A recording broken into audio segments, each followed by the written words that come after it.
নমস্কাৰ। আপোনালোক সকলোকে সন্ধিয়া সময়ৰ শুভকামনা জ্ঞাপন কৰিছোঁ। আপোনালোকে বাৰু বাহিৰা কিতাপ পঢ়েনে?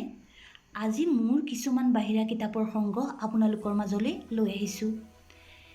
এই কিতাপখন যে দেখিছে, এই কিতাপখন আপোনালোকক দেখুৱাবলৈ মই গৌৰৱ অনুভৱ কৰিছোঁ, কিয়নো এইখন মোৰ দেউতাই লিখা। দেউতাৰ নাম লোকনাথ কলিতা। তেখেত এজন শিক্ষক আছিল। এই কিতাপখন ঢেকীয়াখোৱা বৰনামঘৰৰ ওপৰত দেউতাই ৰচনা কৰিছিল আৰু অভিলেখ সংখ্যক বিক্ৰী হৈছিলে। এই কিতাপখনৰ যিবিলাক ছবি আছে মাজত, সেই ছবিবিলাকো আনকি দেউতাই আঁকিছিলে। দেউতাই অসমীয়া আৰু হিন্দী পঢ়াইছিলে যদিও বিদ্যালয়ত ছবিটো দেউতা বহুত ভাল। এয়া যে দেখিছে দেৱবন্দনা। প্ৰীত অম্বৰধৰ ৰুচিকৰ সুন্দৰ শ্যামল মূৰুতি মনোহৰ পংকজ পদ্ম সম নেত্ৰচাৰু সুন্দৰ অধৰ অধৰ বেণুধৰ। ইয়াৰ দ্বাৰা দেউতাই ভগৱানৰ ৰূপ বৰ্ণনা কৰিছিল। মোৰ দেউতা বৰ্তমান নাই, তেখেত ঢুকাইছে। কিন্তু দেউতা এজন খুব ভাল শিক্ষক আছিল আৰু এজন খুব ভাল পিতৃ আছিল আৰু মোৰ ভাল বন্ধু আছিলে। দেউতাক সেইকাৰণে বহুত মিছ কৰোঁ কেতিয়াবা। আৰু এই কিতাপখন যে দেখিছে লীলা গগৈ ছাৰৰ নৈ বৈ যায়। এই কিতাপখন আপোনালোকে পাৰিলে এবাৰ পঢ়িবচোন। এই কিতাপখনত আমাৰ আগৰ অসমীয়াৰ যিবিলাক খেল ধেমালি, কলা, কৃষ্টি, সংস্কৃতি বহুত ধুনীয়াকৈ বৰ্ণনা আছে। আৰু বিশেষকৈ এই কিতাপখনত যিবিলাক খাটি অসমীয়া, আজিকালি বহুত ল'ৰা ছোৱালীয়ে মানে যিটো আমাৰ খাটি অসমীয়া ভাষা সেইবিলাক নাজানে। এই কিতাপখনত বহুত ধুনীয়াকৈ বৰ্ণনা আছে।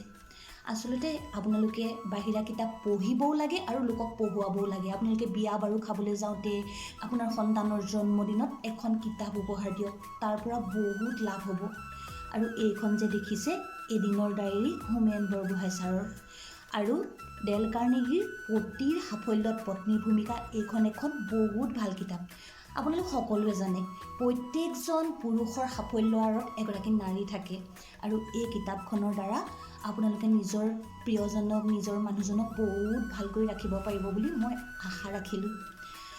আপোনালোকক কিতাপবিলাক এইকাৰণেই দেখুৱাইছোঁ যে আপোনালোকে যদি এবাৰ কিতাপ পঢ়ে আপোনালোকৰ বহুত নিচা হ'ব আৰু ভৱিষ্যতেও আপোনালোকক অন্য চখ বাদ দিছে কিতাপ পঢ়িম লাগিব। আৰু এই কিতাপখন যে দেখিছে শকতা মানুহ, ইয়েছে দলজে থংচিৰ এই কিতাপখন বহুত আলোড়ন সৃষ্টি কৰা এখন কিতাপ। এই কিতাপখন পঢ়িবলৈ বহুত ভাল। কিন্তু আপোনালোকে যদি মাংস খাই ভাল পায়, কিন্তু আপোনালোকে মাংস খাবলৈ কেইদিনমান ঘৃণা উপজিব। আৰু মই হিন্দী কিতাপো পঢ়োঁ। এই কিতাপখন হৈছে নাৰী। এইখনো নাৰীৰ যিবিলাক মানে কথা সেইবিলাক বুজাত বহুত ভাল সুবিধা আছে। আৰু লীলা গগৈ ছাৰৰ বেলি মাৰ গ'ল। এই কিতাপখন বহুত পুৰণা হৈছে। কিছুমানে আচলতে পঢ়িবলৈ নিলে এনেকুৱা অৱস্থা কৰি পেলাই ঘূৰাই দিয়ে। সেইকাৰণে আজিকালি মই দিবলৈকে বেয়া পাওঁ। আৰু এই কিতাপখনতো বহুত ভাল কথাবিলাক আছে, বহুত আগৰ কথা আপোনালোকে জানিব পাৰিব। আৰু পুৰণা কিতাপৰ গুণবিলাক মই বহুত ভাল পাওঁ, কিয় নাজানো। নতুনকৈ কিতাপ এখন কিনি আনিলেও তাৰ গুণটো আগৰি মই লৈ লওঁ। মোৰ দৰে বাৰু কোনে এনেকুৱা কৰে। আৰু মোৰ যে কিতাপবিলাক আপোনালোকক দেখাইছোঁ, আপোনালোকে কিন্তু মোৰ মতামতত ক'ব যে আপোনালোকে ইয়াৰ ভিতৰত কোনখন কিতাপ পঢ়িছে আৰু আপোনালোকৰ প্ৰিয় লেখক বা লেখিকাগৰাকী কোন। এনেকুৱা কিতাপবিলাকো মই পঢ়ি ভাল পাওঁ। আচলতে মই কিতাপ সকলোৱে পঢ়োঁ, হিন্দী, ইংৰাজী, অসমীয়া সকলো। ভাল কিতাপ হ'লে মই যেনেকৈ খাদ্যলৈ মানুহৰ লোভ লাগে, মোৰ কিতাপলৈ লোভ লাগে। আৰু এইখন হৈছে সংসাৰ দীক্ষা প্ৰফুল্ল কটকীৰ। এইখনো এখন বহুত ভাল কিতাপ। আপোনালোকে পঢ়িব। আৰু আধ্যাত্মিকমূলক যিবিলাক গ্ৰন্থ, কথা মহাভাৰত, ৰামায়ণ, গীতা, এইবিলাকো মই পঢ়োঁ। এইবিলাকো মানুহে পঢ়িব লাগে। আৰু এয়া শ্ৰী মাধৱদেৱ মহেশ্বৰ নেওগ ছাৰৰ কিতাপ। মহেশ্বৰ নেওগ ছাৰৰ কিতাপৰ কথা আপোনালোকক ক'ব নালাগে। বহুত ভাল ভাল কিতাপ তেখেতৰ দ্বাৰা ৰচিত হৈছে। আৰু এই কিতাপবিলাক পঢ়িলে আপোনালোকে বহুত কথা জানিব পাৰিব। দিলীপ কুমাৰ দত্তৰ এখনো বহুত ভাল কিতাপ। মোৰ শিক্ষা আৰু মোৰ শিক্ষক। আৰু আপোনালোকক কালাম ছাৰৰ কথাটো ক'বই নালাগে। অগ্নিৰ ডেউকা, তেখেতৰ এখন বহুত উল্লেখযোগ্য কিতাপ। তেখেতৰ আচলতে আত্মকথা। সৈয়দ আব্দুল কালাম ছাৰৰ বহুত কিতাপ মোৰ ওচৰত আছে। আৰু আপোনালোকক মই অনুৰোধ কৰোঁ তেখেতৰ কিতাপবিলাক আপোনালোক সকলোৱে পঢ়িব। আপোনালোকৰ মানসিকতা বহুত ভাল হ'ব। আৰু নাবান্ধা মাও মোকে, এইখনো এখন বহুত ভাল কিতাপ। আপোনালোকক আৰু কিনো ক'ব লাগে, বহুতে নিশ্চয় কিতাপ পঢ়ে, কিন্তু আজিকালি মই দেখিবলৈ পাওঁ যিবিলাক গ্ৰন্থমেলাবিলাকত যাওঁ, পঢ়ুৱৈৰ সংখ্যা বহুত কম। কিতাপ তেওঁলোকে কিনিবলৈ নাযায়। বহুতে দেখোঁ প্ৰেমিক প্ৰেমিকাও যায়, তেওঁলোকে বহিলে, ফুৰিলে, কিতাপবিলাক লিকিবিদাৰি চালে আৰু ভাল ভাল ৰেষ্টুৰাঁবিলাকত সোমালে, খাই পেলাই গুচি আহে। মই এইবিলাক সদায় লক্ষ্য কৰোঁ।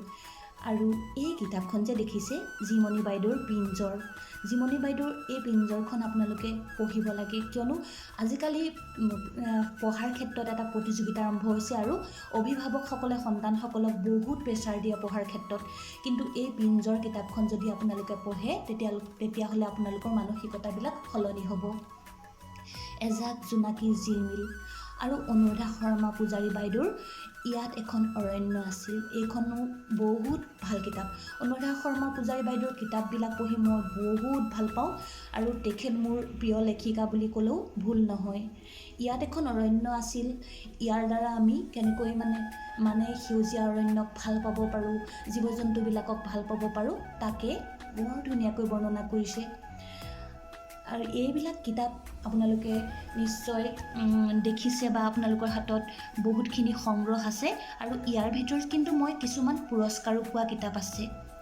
মই বিভিন্ন আকস্মিক বক্তৃতাই হওক বা তৰ্ক প্ৰতিযোগিতাই হওক, এইবিলাকত সদায় যোগদান কৰোঁ আৰু সেইবিলাকত কিছুমান পুৰস্কাৰপ্ৰাপ্ত কিতাপো আছে।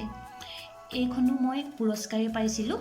এনেকুৱা কিতাপ বহুত আছে, গোটেইখিনি আপোনালোকক একেদিনাখনেই দেখুওৱা সম্ভৱ নহয়। আৰু আলোচনীবিলাক সখী, মায়া, প্ৰান্তিক, গৰিয়সী, এইবিলাক মই সকলো লওঁ আৰু এতিয়া অলপমান কমাই দিছোঁ ল'বলৈ, এইবিলাক বন্ধ হৈ গৈছে। আৰু বিস্ময়ৰ কথাটো আপোনালোকক ক'ব নালাগে, বিস্ময়খন আজিকালি নাইকিয়াই হৈ গৈছে।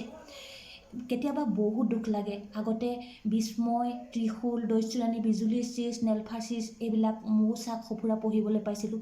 কিন্তু লাহে লাহে এতিয়া এই আলোচনীবিলাক বন্ধ হৈ গৈছে, কিয়নো আমি ইণ্টাৰনেটৰ জগতখনক বেছিকৈ আদৰি ল'বলৈ লৈছোঁ আৰু তাৰ ফলত এই কিতাপবিলাক বন্ধ হৈ যাবলৈ লৈছে আৰু লেখকবিলাকৰো বহুত দুৰৱস্থা হৈছে। সেইকাৰণে মই ভাবোঁ আপোনালোকে এই ছপা আখৰত থকা কিতাপবিলাকো পঢ়িবলৈ ল'ব বুলি আশা ৰাখিলোঁ।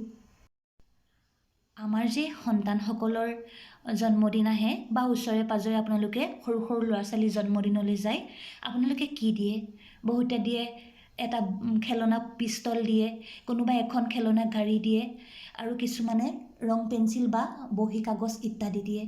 বহী কাগজ দিয়াটো বাৰু, পেঞ্চিল দিয়া, পেন দিয়াটো ভালেই, কিন্তু খেলনা এখন গাড়ী দিয়াতকৈ, পিষ্টল দিয়াতকৈ আপোনালোকে এখন ভাল কিতাপ সেই জন্মদিন পতা ল'ৰা বা ছোৱালীগৰাকীক দিবচোন। মই এইটোৱে অনুৰোধ কৰিলোঁ। আৰু বিয়াত যদি আপোনালোকে এখন কিতাপ দিয়ে, ধুনীয়াকৈ এটা শুভেচ্ছা বাণী তেওঁলোকলৈ লিখি দিয়ে, সেই কিতাপখন তেওঁলোকৰ ঘৰত সদায় থাকি যাব আৰু আপোনাৰ নামটো থাকি যাব আৰু তেওঁলোকে সেই কিতাপখন পঢ়িলে কিবা এটা লাভ হ'ব। কিন্তু আপোনালোকে যদি এটা চাৰ্ট পিচ দিয়ে বা কিছুমানে বাতি ছেটবিলাক দিয়ে, সেইবিলাক এনেই পৰি থাকিব অনাদৰ হৈ। সেইবাবে মই ভাবোঁ আপোনালোকে কিতাপ এখন দিবলৈ যত্ন কৰিব বুলি আশা ৰাখিলোঁ। আৰু আপোনালোকৰ ঘৰত থকা সন্তানসকলকো বিহু, উৎসৱ পাৰ্বণ বিভিন্ন ক্ষেত্ৰত কাপোৰৰ লগতে এখন কিতাপ দিবলৈ চেষ্টা কৰক। আজিলৈ সামৰিছোঁ, ধন্যবাদ।